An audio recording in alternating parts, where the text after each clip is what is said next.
je dis ça parce que je sais que tu communiques avec Johnny. Je le sais à 1000%. Il ne faut même pas essayer de te justifier. Mais ce qui est sûr là, tu vas à Abidjan, non? Faut partir. Tu fais un bon voyage. À l'aéroport, tu vas t'attendre avec eux. Moi, je sais que tu communiques avec Johnny. Si tu veux faire jurer si tu le mets de ta mère ou Dieu, je sais. Moi, je ne sais pas. Je sais. Voilà. Tu veux rentrer dans ça, non? Tu vas à Abidjan, non? Moi, mais appuyé. Je te promets, hein, faut regarder. Je t'ai mis dedans. Ceux qui étaient là, hein, ils vont t'attendre là-bas. Vous allez parler. Comme tu n'as pas le temps, hein, tu vas avoir le temps pour eux là-bas. Vous ne pouvez pas m'appeler pour me dire quoi que ce soit. Arrivé à Abidjan, tu lui as dit que non, c'est Johnny qui a donné ton nom. Toi, voilà, tu t'es justifié et puis c'est fini. Là, c'est bon, ils ne vont pas te tuer. Aïe. C'est attendre qu'ils sont venus. Et c'est si on tue les gens. On ne tue pas les gens. Seulement, ton gars là, il faut lui dire, le consul, tu l'envoies le vocal comme tu fais d'habitude là. Il faut lui dire, le consul est au courant, la police est informée de Helsinki, ils sont actuellement ils ont laissé toutes ces vidéos là, ils sont actuellement en train de travailler avec la police de Oulu, ils vont le convoquer bientôt, il aura des avocats, tout. En tout cas, toi ton nom est là-bas, voilà, tu vas aller te justifier. Comme tu ne veux pas qu'on t'aide là, moi, je me retire, pardon, ne m'appelle pas demain pour dire, ah, viens, non, faut aller, t'as pris ton billet, non, faut partir. Puis, au moins, tu es prévenu, quoi, quand arrivé là-bas, tu vas t'attendre avec eux, ils ne vont pas te tuer, ils ne vont rien te faire. C'est un pays démocrate, mais au moins, tu vas t'expliquer comment tu l'as connu, machin. Vous allez vous l'attendre là-bas. Moi, je ne suis pas un gaou, hein. Je sais que tu communiques avec lui. Aïe, je te connais. Et je te connais. Okay. Tu peux envoyer mes vocales à Johnny, comme je sais que tu le fais de façon. Il faut lui dire, de toute façon là, ils vont le convoquer, ils vont convoquer sa femme, ils vont montrer à sa femme tout ce qu'il fait. Il ne faut même pas t'inquiéter, ils vont faire ça propre, et puis moi aussi avec eux. Parce que il allait trop loin, quoi. Moi, la partie où il m'a tué là, c'est quand il dit tous les musulmans vont aller à l'enfer. Moi, je ne suis pas musulman, moi, c'est là, boire whisky, mais tu ne peux pas rentrer dans les affaires de religion. Imagine-toi un arabe qui attend ça. Hein? Et puis pourquoi ils mentent même qu'on veut venir les tuer? C'est quel noir, depuis toi tu viens en Finlande, c'est quel noir ils ont tué? Non? En tout cas, ils vont les serrer. Ça a été garanti. Et puis peut-être quand même, moi ça ne parle pas dedans. Mais ils vont le serrer. Ça, envoie-le le vocal. Hein, parce que je sais que tu communiques avec lui. J'ai tranché ça. Si tu ne sais pas, là, moi je te dis ça maintenant. Faut pas m'appeler pour dire mon vieux. Non, faut pas. Non. On se connaît dans le pays là. Puis je sais, parce que tu ne sais même pas que tu es suivi. Voilà. Il faut regarder le jeu, comment ça va se terminer. Ça va prendre un peu de temps, mais on va gagner cette bataille-là, parce que je me suis mis avec les autres. Voilà. Moi, il ne fait pas semblant. Tu me connais, comme il dit, ça se réalise. Moi, il ne fait pas semblant. Je suis là depuis 34 ans. Lui, il est là depuis combien de temps? Toi, tu es là depuis combien de temps? On sait tout, hein. On sait tout. Qu'il y avait un blanc, c'est des policiers, hein. C'est des inspecteurs. Voilà, il faut donner un café vidéo. Voilà. Parce que même quand il va faire normal, il sait ça aussi. Voilà, on veut plus de... Il n'a qu'à gâter à quoi? Il n'a qu'à continuer à gâter. Ça arrange les autorités finlandaises, ça arrange les autorités ivoiriennes. Voilà. Il y a plein de personnes qui ont porté plainte contre lui. Hein. Il y a plein. Hein. Ça va chauffer. C'est pas parce qu'il est enfant que ça le garantit qu'il va rester ici. Il n'a plus son statut de réfugié. Il a juste des enfants. Donc, et puis, maintenant, la Finlande, ils peuvent le livrer aux autorités. Les autorités ivoiriennes, les plaintes, ça arrivait de nouveau de Côte d'Ivoire. Ça va monter en France, de France, ça va passer. La personne qui est venue, ça va faire ça monter jusqu'à ici. Ça a été dit. Ça, en tout cas, moi, je sais que tu communiques avec lui, c'est tout. Je sais que c'est ton gars. Mais moi, je ne vais pas laisser, il va insulter tout le monde. Voilà. Je ne vais pas laisser ça. Regarde, tu as avec lui, non? Il n'y a pas de souci. Regarde sur moi. La famille, est-ce que Johnny Pacheco a préparé un coup d'État? Ou bien qu'est-ce qui se passe? Johnny Pacheco s'est retiré des réseaux sociaux. Johnny dit que lui, a fait des vidéos là, il n'est plus dedans. Lui va s'asseoir, il va se concentrer sur sa vie. Mais, cher frère, il y a une information que je ne comprends pas. Le pouvoir d'Abidjan, malgré que Johnny dit qu'il ne fait plus vidéo, a fait des politiques, on ne voit plus Johnny parler là. Et ils sont autour de Johnny. Hein. On va écouter un ami de Johnny avec qui il échange souvent. Voilà. Il envoie des audios Et puis il a expliqué l'histoire à cette personne-là. Donc vous allez écouter jusqu'à la fin. La famille, on écoute, c'est parti. La team, vous venez ici d'écouter les audios de M. Amara Doumbouya, qui se fait passer pour un Ivoirien, qui est pourtant d'origine guinéenne. Il porte le même nom du président de la République de Guinée, qui vient d'être élu là-bas, M. Doumbouya, président de la République de Guinée.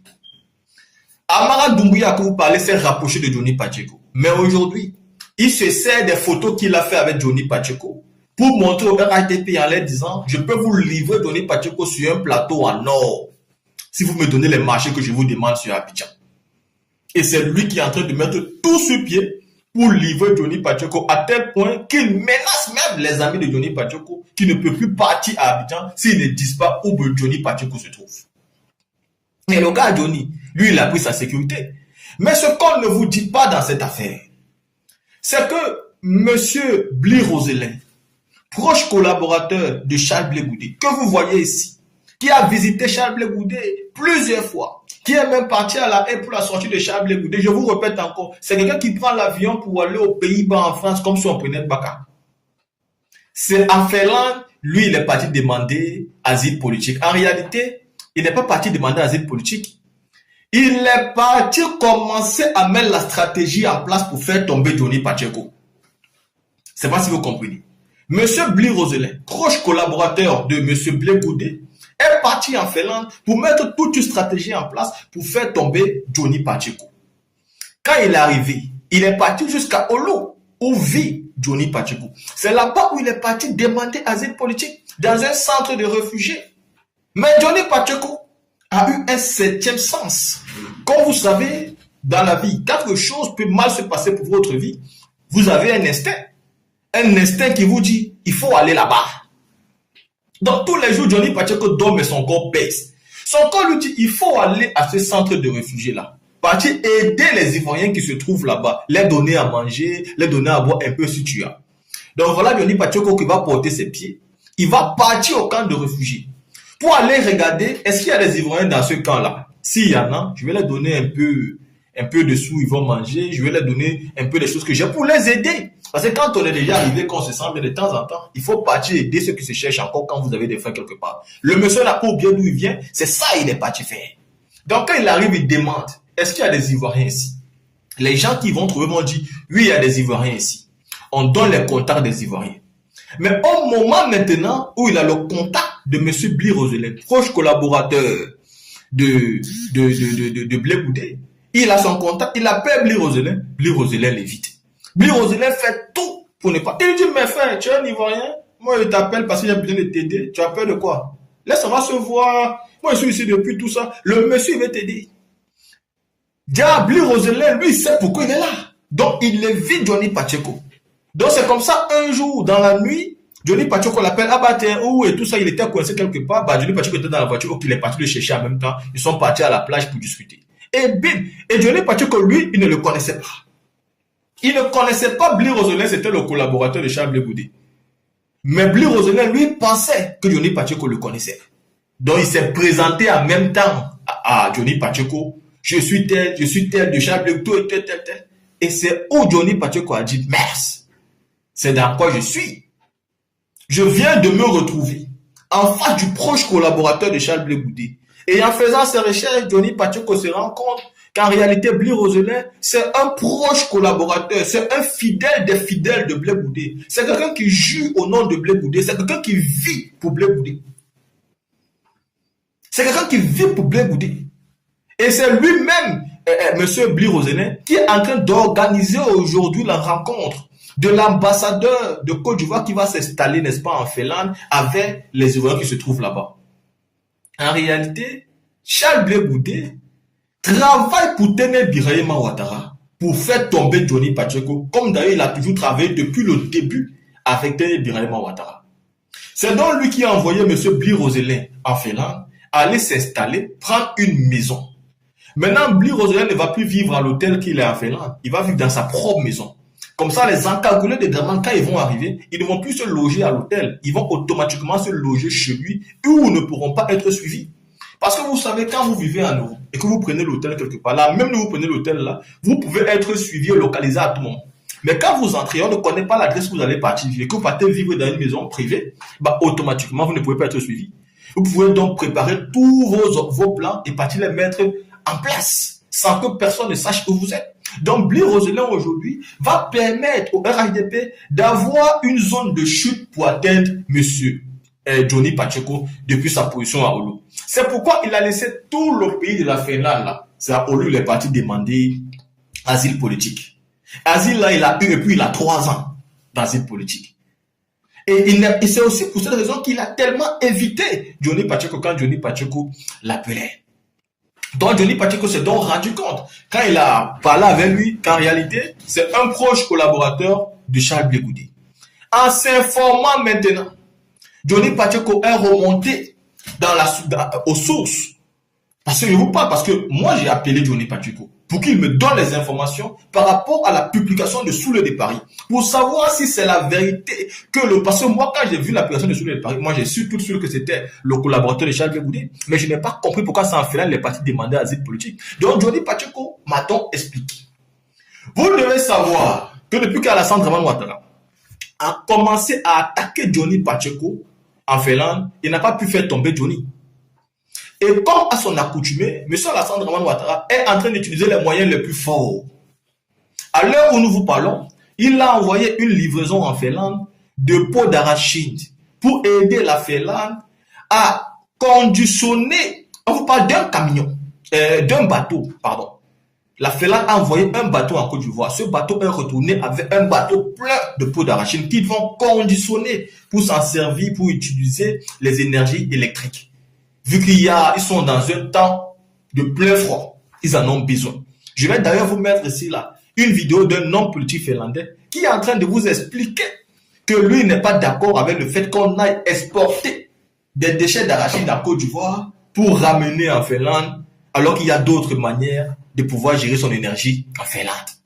Pourquoi? Parce qu'Alassane Dramane Ouattara aujourd'hui, vous savez, quand il a besoin de quelque chose, il est capable de tout brader en Côte d'Ivoire pour atteindre son objectif. Le premier objectif, c'était de remettre une ambassade en Finlande. Et l'ambassade a été remise en Finlande. Celui qui l'a nommé, c'est un ancien rebelle, Don Vétu. C'est lui qui va gérer l'ambassade aujourd'hui. Ensuite, Blé Goudé et eux se sont mis d'accord pour envoyer Blé Roselin en Finlande, qui est parti demander l'asile politique, bien évidemment, à Oulu où se trouve Johnny Pacheco, pour organiser le guet-apens de telle enseigne que les encagoulés qui veulent la tête de Johnny Pacheco pourront maintenant loger chez lui. Et c'est tout ce qui est en train de s'organiser là, petit à petit, pour que le monsieur Johnny Pacheco prenne un fouet.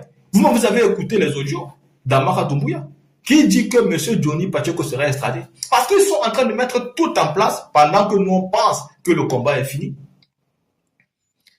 Si Johnny Pacheco ne parle plus, ne fait plus de vidéos, c'est parce qu'il se sert de toutes ces vidéos aujourd'hui pour l'attaquer dans des procès. Et si je viens parler ici aujourd'hui, c'est parce que j'ai causé avec Johnny Pacheco. Et je lui ai dit, est-ce que je peux faire une vidéo dessus? Et qu'il m'a donné sa validation. Sans sa validation, je ne venais pas parler. Parce qu'avant, il vivait dans la cachette.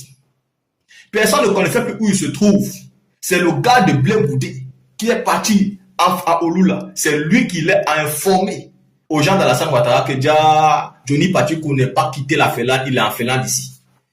Donc si on parle, c'est parce que le père de Johnny Pacheco, le gars de Charles Blé Goudé, a déjà informé tout le RHDP que Johnny Pacheco, qu'on avait vu dans un pays ensoleillé, il n'est pas dans un pays ensoleillé, il est ici en Finlande, lui et moi on s'est rencontrés.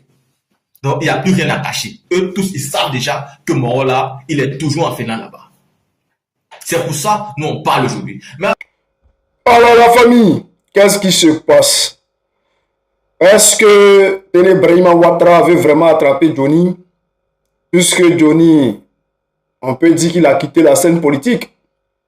Alors, si c'est le cas, pourquoi Téné Brahima Ouattara insiste pour vouloir arrêter Johnny Pacheco? Alors, si vous dites que vous avez déjà gagné et que vous êtes là à consommer votre 4e mandat, bah vous craignez quoi? Vous avez peur de quoi? Pourquoi traquer Johnny? Chers frères, chers Ivoiriens, à vous de juger. À vous de voir s'ils ont vraiment gagné ou si ils sont en train de lutter pour essayer de gagner. Ou s'ils ont peur que quelque chose vienne les ramasser. On est ensemble. Ouais, merci d'avoir regardé la vidéo. liker, commenter et s'abonner. Ça fait un bail que je ne suis plus ici avec vous et je pense que vous vous demandez où est votre frère ou votre petit frère. Bon, où est le top niveau? Ah ouais, le top niveau, je suis de retour malgré les difficultés de la vie, malgré tout ce qui s'est passé, que je ne peux pas me raconter ici ou ne pas dire ici. Mais je vous remercie vous tous qui me soutenez toujours, Je vous remercie et je vous demande aussi que l'objectif est toujours fixé. On n'a pas encore atteint l'objectif, donc l'objectif est toujours fixé. Donc s'il vous plaît, en 2026, je veux que nous postons et puis nous allons plus loin que les années arrière. Et donc merci beaucoup pour votre soutien. Et n'oubliez pas de me contacter dans le lien. N'oubliez pas le numéro WhatsApp qui est dans la description si en cas de besoin. Et moi aussi, je suis toujours là avec vous par la grâce de Dieu. Et je pense que toutes les choses passées ont déjà passé. Maintenant, nous allons nous concentrer sur le futur. Donc je vous invite tous, de venir prendre part avec moi et de m'assister comme toujours et de m'aider comme toujours. Donc je vous remercie tous. Et l'objectif est toujours fixé comme je l'ai déjà dit. L'objectif est toujours fixé. On n'a pas encore fait même le quart de notre objectif à cause de peut-être mon absence. Mais maintenant, par la grâce de Dieu, je suis là. Donc, on continue et l'objectif toujours fixé devant nous. 2026, on va arriver dans les 30 000 abonnés, 50 000 abonnés, 100 000 abonnés et puis plus. Donc je compte sur vous. Ciao, ciao.